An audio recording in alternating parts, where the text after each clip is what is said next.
Good afternoon, friends. Mark Holmes here with my buddy Cowboy Jobu, and as always, thank you guys for watching, commenting, subscribing, and being part of the Jobu Sports Report. Without you guys, man, this doesn't work. Open for business here, and let's wake up the football gods. I guess they're taking a nap up there right now. Okay, so some news on Zeke Elliott. According to Jason Garrett, he believes that he's going to be showing up for camp, and according to Mike Fisher, between, as he put it, between two close people to Zeke Elliott, they tell him they believe that he will show up for the start of training camp. His representation, however, is certainly aware of a holdout option and the negative ramifications about it. Here's the thing. I want to explain something to you guys too about this because what people don't seem to understand is it's true that technically Zeke Elliott's compensation for this year is $3.8 million. But the average of his salary from the contract that he signed, which is slotted because that's the way the NFL does rookie contracts, is basically $6.8 million per year. Now understand, you end up getting a signing bonus and you get guaranteed money. Well, actually, this whole contract's guaranteed, but the signing bonus is prorated over the life of the contract. So you get that big chunk of money out front, which is part of your pay really down the road. So it's not exactly that he's only getting 3.8 million. Oh God, $3.8 million. What I could do with $3.8 million. I just choke up thinking about that kind of money. But it's not apples to oranges. You're talking about the cream of the crop, the pinnacle of the sports world. So, be it the best carpenter in the world probably is making millions of dollars as opposed to me.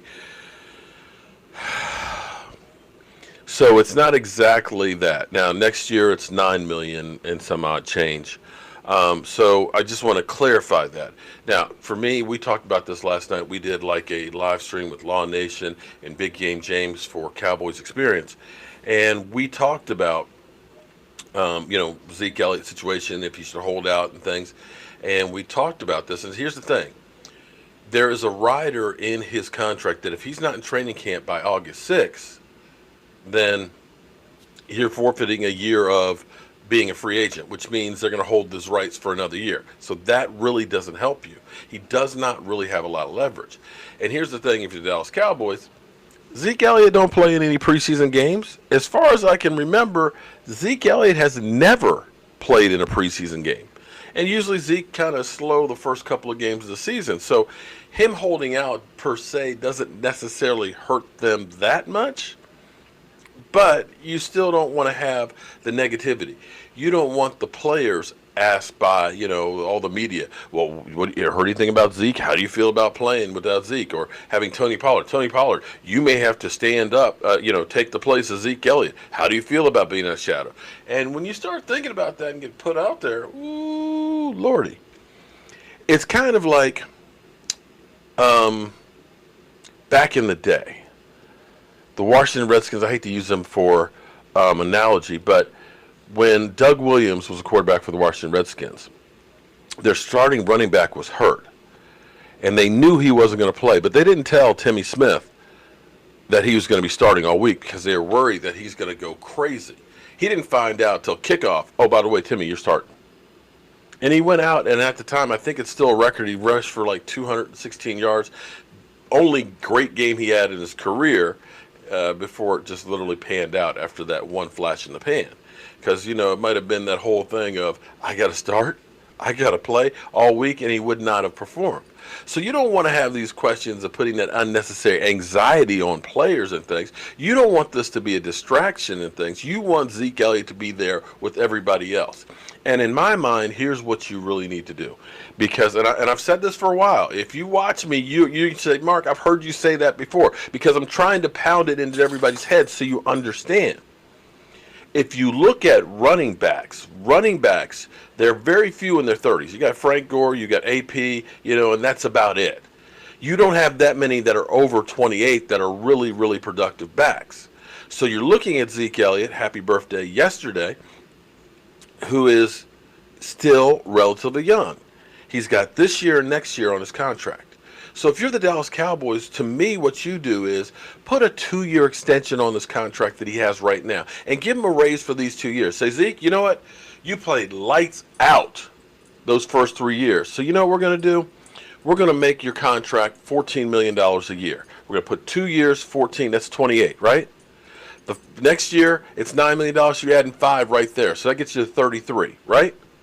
This year, technically, it's 6 point something, so you add another 7 on that. So that's 35, $40 million.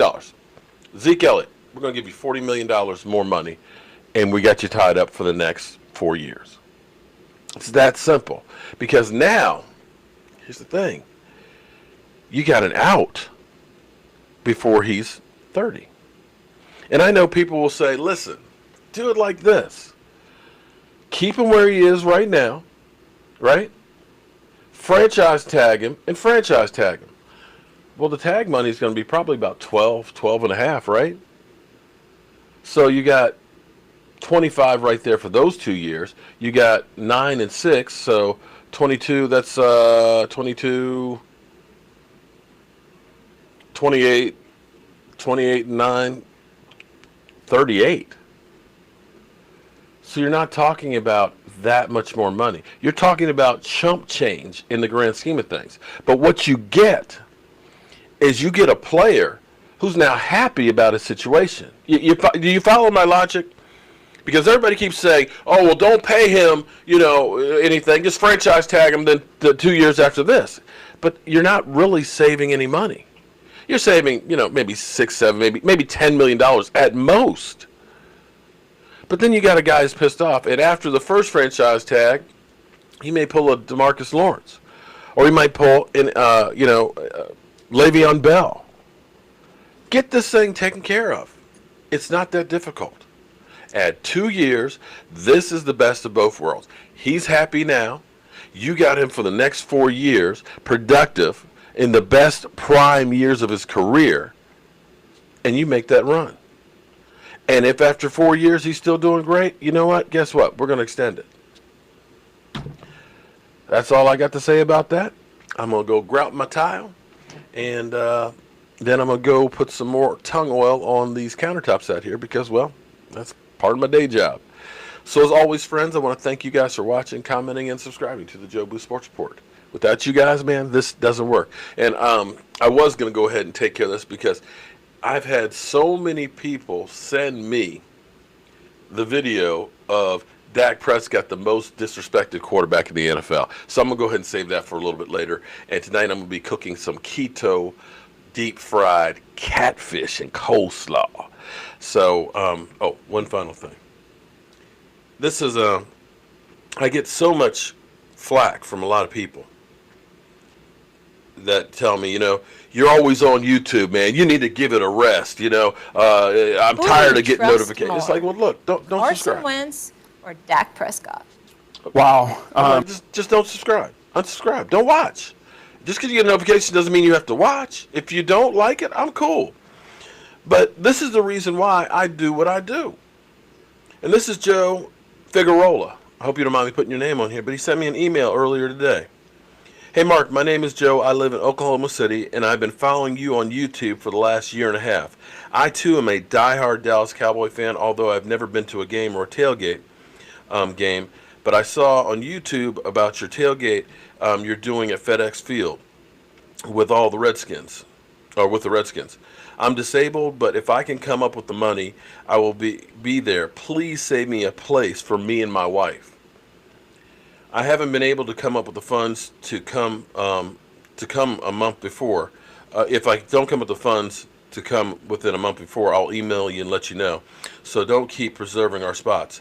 I'm also following your keto diet, considering doing keto myself, and I've really enjoyed the videos you do in your workshop. Live on, Cowboys, and may God bless you. So I'm good. As long as one person enjoys watching, I'm good. So I'm going to keep doing what I'm doing. And if, you don't like watching me all dusty in the workshop building stuff, that's cool. I'm okay. If you don't like hearing me talk about the Dallas Cowboys, my quarterback, I'm cool. That's okay. If you don't give a damn about me trying to eat healthier and lose some weight and, if it helps some other people, I'm cool. But we're going to keep doing what we're doing because that's what we do. I'm Mark Holmes, and as always, thank you guys for being part of the Joe Boo Sports Report. And Joe, um, I want to make sure that you're there. So I'm going to send you an email back, and we're going to get this thing figured out because, if you've never been to a game before, you got to. Everybody's got to do it at least once. I'm Mark Holmes, and I'll see you soon.